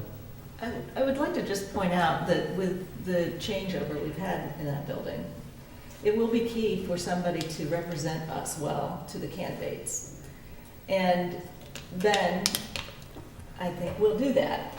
I think they will be able to listen to his representations about what this department, what this school district is about, and credibly explain that to the candidates in a way that will serve us well. Couple thoughts from people who haven't said anything? I thought Ben was, I think they're both very good. I'd be happy with either one of them, no problem at all, either one. But I'll have to say personally, I was all set for thinking Ben was just absolutely the right guy until Linda got out. And I was just blown away by the depth that she had of understanding personalities, and I just had a very strong feeling that she knew what she was doing, and she'd go after it, and I'd be even more satisfied with her.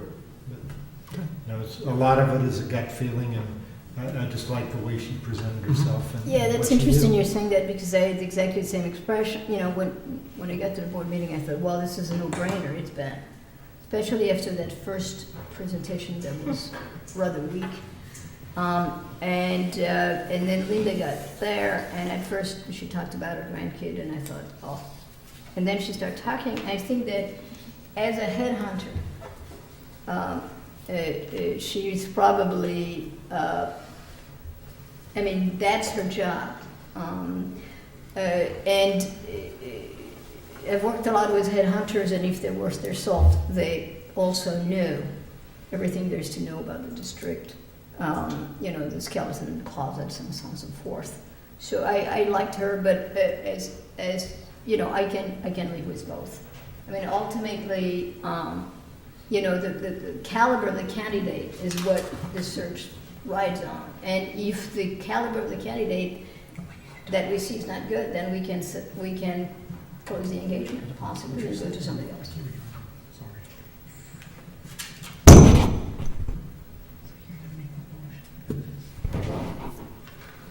Not now, but later. Okay. Everybody else, we've all said what we need to say? Yep. Okay, so that's just discussion. We're going to get to this in a minute or two in action items. So I believe that covers all of our discussion items. We're going to move on to action items number 7 and start with 7A, which is the approval of a contract with Dr. Ann Wertz for up to 50 days of service to help with special education transition. We've discussed this before. We're recommending that Dr. Wertz be hired back to help Kevin Rubenstein transition with our families of special needs children, as well as our outplaced special needs students, and has years of experience in this district and knows many of these families personally, and is in a very good place to work with them and transition to Kevin and his staff. So can I have a motion to approve the contract with Dr. Ann Wertz for up to 50 days of service to help with special ed transition? So moved. Second? Second. Additional discussion, questions, comments, concerns? Okay. I do just want to clarify that she will be hired as an employee, because I don't think that's clear from the face of the document or from the agenda. So to the extent it's pertinent, she will be an employee, not an independent contractor. Anybody else? But with a limited number of days contracted for, is that correct? Yes, up to 50. Up to 50. Other discussion? Christine, can we please have a roll call? John Rosen, Yes. Christine Letchinger, yes. Leanne Charlotte, Yes. Julie Gottschall, Yes. Richard Heck, Yes. Susan Ryder, Yes. Mark Baird. Yes. Motion passes. B, We are now talking about the approval of a contract with Lynn Novak to provide services to the district in regards to procedures and forms for up to 15 hours a month. Jean, want to just give us a 2-second Yes. synopsis on why we're doing this before we get into it? Well, there's really a couple different reasons. I have had the experience of working with Lynn in my previous district. She is very, very procedural, has access as the new Illinois Association of School and Curriculum Development. She has access to many, many, many school districts. Very good at designing forms for whatever we would need her to design forms for, as well as procedures. And that's really what we're using her for. So for simple things like somebody wants to come and visit the classroom from a college for observation hours, we don't have forms for that. And that we really need to have forms for all of these different things. Picture Student taking. teachings. All kinds of So she's very, very good at that and very, just her work is outstanding. I think the other piece, which I also detailed in here, is in her new role as president of the Illinois ASCD. She's also facilitated many Illinois Association of School and Supervision and Curriculum Development. Thank you. She has facilitated and run what they call the Curriculum Leaders Development Network throughout the state several times. Kevin and I talked about the possibility of his attending those 6 sessions, but between all of his other responsibilities, 6 times out of the district is a lot this year. So Lynn, when she comes up to talk to me about procedures or bring things, she's gonna schedule her time so she can meet with Kevin and kind of give him the overall viewpoint and some different things she would have shared in the CLDN class. So she's really meeting 2 different roles. Okay, so we'll get to the discussion. Can I have a motion to approve the contract with Lynn Novak to provide services to the district in regards to procedures and forms for 15 hours a month? So moved. Second. Okay, any discussion, questions, comments? Just one question. With respect to the procedures, are those that is she going to take a look at what's required and come up with new Yes. procedures? Or do you have a concept or a plan for her to attack that will address procedures that don't currently exist? Yes, and both. Since she just retired, she brought all of her work from her career, which spanned over 40 years. And so she'll be able to come in and look, she will just run down a list with me and say, do you have this, do you have this, do you have this? So there's an audit function and Yeah. a, It's Okay. both. Good. Any other questions? Can we have a roll call, please? Leanne Charlotte, Yes. Julie Gottschall, Yes. Mark Berry, Yes. John Rosen, Yes. Susan Lloyd, Yes. Richard Heck, Yes. Chris Lechinger, yes. The motion passes. Okay, we are now on to action item C. The approval of search firms for Lake Bluff Elementary School principal selection process. We've had a lengthy discussion. I'm going to go right to asking for who. Can I have a motion to approve the search firm for Lake LBES principal selection process? Move we approve Hazard, Young, and Atia for the Oh, do I? Lake Bluff Elementary School Okay. principal position. Do I have a second? Yes. Second. Discussion? Go right to vote? Julie Gottschall, Yes. Richard Heck, No. Susan Lloyd, Yes. John Rosen, No? Mark Berry, Yes. Chris Lechinger, yes. Is that everybody? Yeah. Yeah. Leanne. Leanne I'm Charlotte, sorry. yes. Okay. The motion passes. HYA. Okay. Item D, approval, no? Yeah, approval of School Leader Solutions contract for Paul McKinney to be a substitute administrator for up to 35 days for 2013, 2014. And again, I'd ask Jean to just give us a synopsis of that. Well, I will tell you that Dr. West and Joanne Trahanas had a huge meeting of the minds, and they mapped out their whole calendars for the entire year and found several different times, several meaning it looks like 3 or 4 or 5 that one of them is not able to be at LBES. Joanne will always be there, but Joanne is not an acting principal. She's our curriculum consultant this year. So what we really need Mr. McKinney for is the week of September 16th through 20th. That's the only week that he would be covering as the administrator with Tracy Rorick, who is our assistant principal, and it's still early enough that we would prefer to have a seasoned administrator there for that week. And then the other weeks that are listed in your detail are times where we need him to come in and run ISAT or testing or MEP or whatever we need him for while Dr. West is out and Joanne Trahanis is there. So we're really making sure that there's an administrator working with Tracy all year and really pulling things together at LBES. Okay, so may I have a motion to approve for approval of School Leader Solutions, of a School Leader Solutions contract for Paul McKinney to be a substitute administrator for up to 35 days for 2013-14. So moved. Second. Sorry. Questions or comments or discussion? Just one quick question, do we have it budgeted?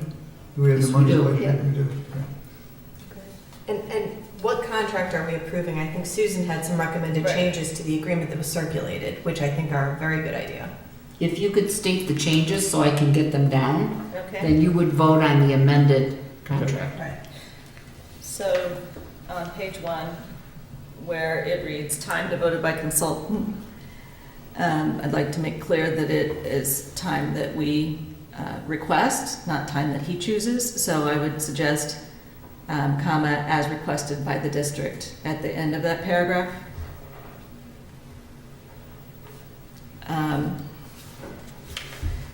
On page 2, I'd strike the sentence that reads, School Leader Solutions shall receive $22,750 for completion, and ends with, described in this agreement. It's 5 lines down, and instead insert, the parties currently anticipate that the district will request the consultant to provide. Slow. I got the parties. The parties currently anticipate that the district requests the consultant to provide a maximum of 35 days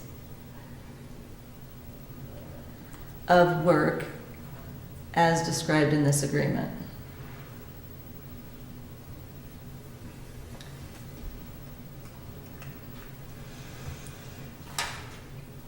To provide a maximum of 35 days of work as described in this agreement. Have it.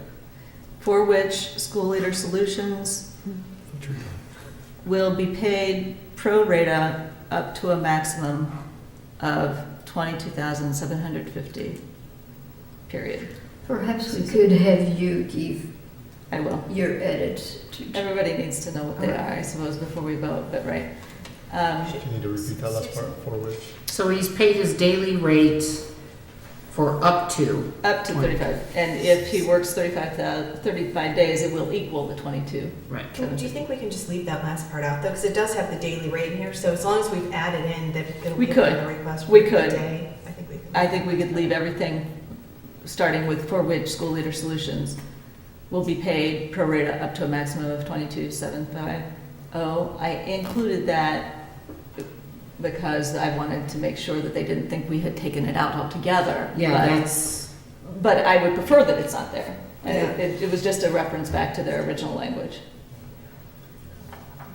So I request that that sentence reads solely as follows. The parties currently anticipate that the district will request the consultant to provide a maximum of 35 days of work as described in this agreement, period.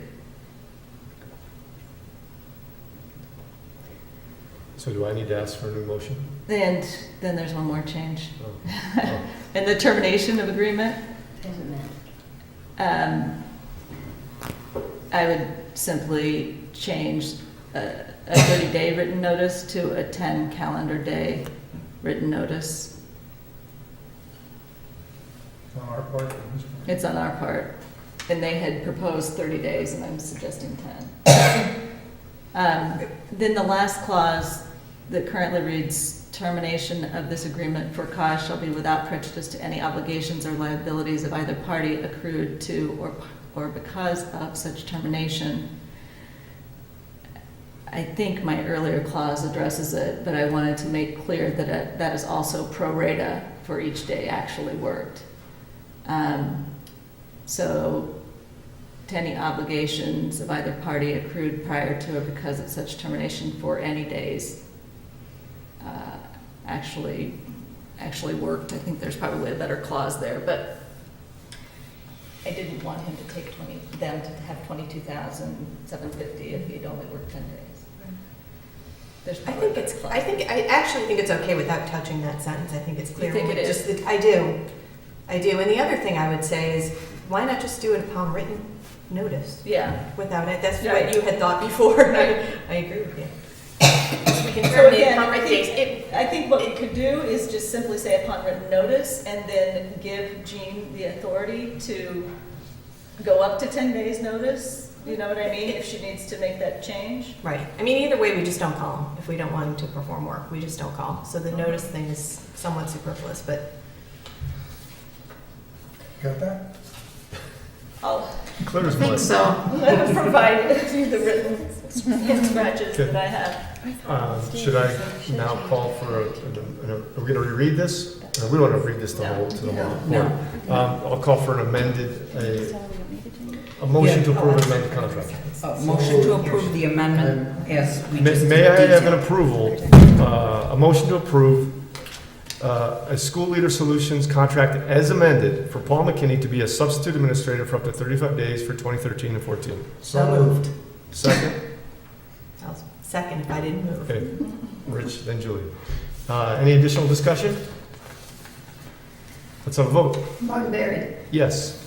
John Rosen, Yes. Susan Ryder, Yes. Richard Hack, Yes. Susan Shuttle. Leanne Charlotte, I'm sorry. That's okay.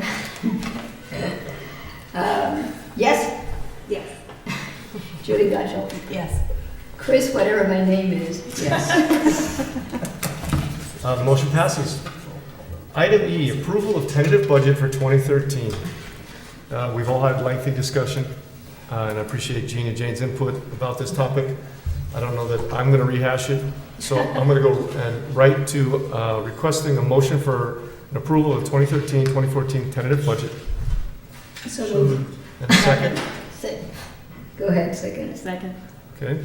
And do we have any further discussion, comments, No. questions, concerns? No. Let's please have a roll call vote, please. John Rosen, Yes. Susan Ryder, Yes. Richard Hack, Yes. Leanne Charlo, Yes. Julie Gotchall, Yes. Chris Fletchinger, yes. Mark Barry. Yes. The motion is Budget. approved. Okay, item F, establish a date and time for the budget hearing. And this is a legal requirement from Illinois School Code that the budget must be available to the public for public inspection for at least 30 days prior to final action. And at least one public hearing shall be held as the budget. We're proposing that we'll have the hearing on September 24th prior to our regular meeting. So may I have a motion to establish September 24th, 2013 as our date and time for the budget hearing? So moved. Second. Any further discussion? Christine, could we please have a roll call vote? Susan Ryder, Yes. Richard Hack, Yes. Leanne Charlo, Yes. Julie Gotchall. Yes. Chris Fletchinger, yes. Mark Barry. Yes, John Rosen. Yes. that's everybody. Motion passes. G, approval of amended board meeting calendar for 2013-2014.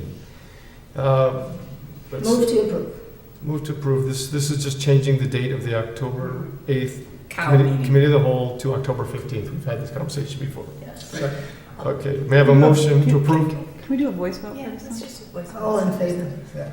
We're not spending. All in favor of When approving you can. of We still an have- amended board meeting calendar for 2013, moving the October 8th Committee of the Whole meeting to October 15th. All in favor, say aye. Aye. Opposed? But did we have a motion? Did we need a motion? Do we need a motion to do a voice vote? I think we still need a motion. You still need a motion. May I have a motion to approve the amended board meeting calendar for 2013-2014, changing it from October 8th to October 15th? So moved. And a second? Second. All in favor, please say aye. Aye. Opposed? Motion passes. Okay, we're moving fast now, this is good. H, approval of equipment for disposal, and I know this is something we do every year, but Jean can just give us a 2-second overview of why we do this? Well, it's in alignment with Illinois School Code. So anything that is, any kind of equipment that we've had as an asset, we need to take note and as we dispose of. This is mostly So that's what we're computers and doing. such, right? That's what we- When I looked at the list, most of it was that, yes. Okay. May I have a motion to approve So moved. of all the equipment for disposal? So moved. And a second? Leanne. Roll call vote, please. Susan Ryder. No, No, it's it's all money. disposal of property. Yeah. Susan Ryder. Yes. Richard Hay. Yes. Ian Yes. Shell. Julie Luttrell. Yes. Chris Letchier. Yes. Mark Berry. Yes. John Rosen. Yes. All right. Get twisted up here. I, approval of P-card report. That's our procurement card report. May I please have a motion to approve the P-card report? So moved. Do we have a second? Second. Do we have a discussion? No. Roll call vote, please. Richard Hay. Yes. Ian Shell. Yes. Julie Luttrell. Yes. Chris Letchier. Yes. Mark Berry. Yes. John Rosen. Yes. Susan Ryder. Yes. Motion approved. J, approval of bills payable. May I please have a motion to approve bills payable as presented? So moved. Second. Second. Discussion. Roll call vote, please. Ian Shell. Yes. Julie Luttrell. Yes. Chris Letchier. Yes. Mark Berry. Yes. John Rosen. Yes. Susan Ryder. Yes. Richard Hay. Yes. Motion approved. Item K, approval of treasurer's report. That could be a voice. It's all dollars. No, Yeah. you're not spending money, you're approving a report. Jean. Okay, well, I'll make I the know motion. that Terry said anything that even smells of money, we need to do. Can I have a So would motion? do treasure. Can I have a- Why would we do it this way? Can I have a motion to approve the treasurer's report? So So moved. moved. Second? Second. Can we please have a roll call vote? Julie Luttrell. Yes. Chris Letchier. Yes. Mark Berry. Yes. John Rosen. Yes. Susan Ryder. Yes. Richard Hay. Yes. Ian Yes. Shell. Motion approved. L, approval of activity reports. May I have a motion to approve of the activity reports as presented? So moved. Second. Second. Discussion. May we please have a roll call vote? Mark Berry. Yes. John Rosen. Yes. Susan Ryder. Yes. Richard Hay. Yes. Ian Shell. Yes. Julie Luttrell. Yes. Chris Letchier. Yes. Motion approved. Good job. We're almost there. Hang on. Item M, consent agenda. Every month, the board can choose to place items that are either reoccurring, such as the approval of previous minutes, annual responsibilities such as the appointment of a school treasurer for the next year, or items of a regulatory nature that must by law be approved by the board. These items can be combined into one motion and passed together as part of a consent agenda.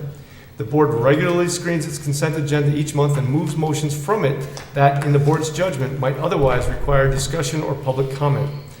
Is there any item on the consent agenda that anybody would like pulled for further discussion? No. Can I have a motion to approve the consent agenda as follows? Regular meeting minutes, July 23rd, 2013. Closed session meeting minutes, June 11th, 2013. Committee of the whole meeting minutes, August 13, 2013. Destruction of closed session tapes for January 24th, 2012, A. January 24th, 2012, B. January 27th, 2012. January 28th, 2012. February 6th, 2012. February 7th, 2012. February 14th, 2012. February 21st, 2012. So moved. Second. Second. And may we have a roll call vote, please? John Rosen. Yes. Susan Ryder. Yes. Richard Hay. Yes. Leanne Shell. Yes. Judy Luttrell. Yes. Chris Letchier. Yes. Mark Berry. Yes. Motion approved. Okay, that's our action items. That's done. Good job. Item 8, I need to drink water. Sorry, no, I don't have any. While you're doing that, you don't have already, sorry. I do want to point out under future agenda items, we will go ahead and for the Cal meeting, talk about the frontispiece. Yes. As well as the bonds at the next committee of the whole, as well as policy. So bring your sleeping bags. We do still need an appointment of an IASB representative for the school board conference. So we're gonna be talking about that also again at the Cal meeting. The superintendent evaluation process, I'm gonna take off because we're doing that. And we're also discussing fund balance at the next Cal meeting. Are there other? That's a very ambitious agenda, which I would definitely trim down. Is there other items that people have have concern for that need to be put on the list of future items to be worked in somewhere somehow? I don't know if this fits or not, but I'd really like a definitive answer on what needs a roll call vote and what we can accomplish by a voice vote. And similarly, does that, everything in the parentheses have to be read every time? For the consent agenda? Yeah. That I can check on. Terry Hodges said anything dealing with money whatsoever, finances, any reports dealing with finances, Okay. all of that needs to be roll call. And that's my understanding, but there's many other things that we do as a roll call that perhaps we can do as a voice vote, particularly when we've had extended discussion and we know we all agree. So, But the only thing is that why do we separate the discussion from the action? This is very puzzling to me. So we talk about the budget, and then we go back to something. We could combine the two. Yeah, I think that would be really helpful if we could combine this, so we vote That would on be it and very then we easy to move do. it along. Yeah, let's You know what I'm saying? Very easy. And then there will be some discussion items because there may not be any action, but I think that it's, Have action immediately following the discussion. yeah, absolutely. I We'll think follow that on would that. probably help. That's easy to do. We did skip item 8, information. We had a FOIA request, Freedom of Information Act request, Yes.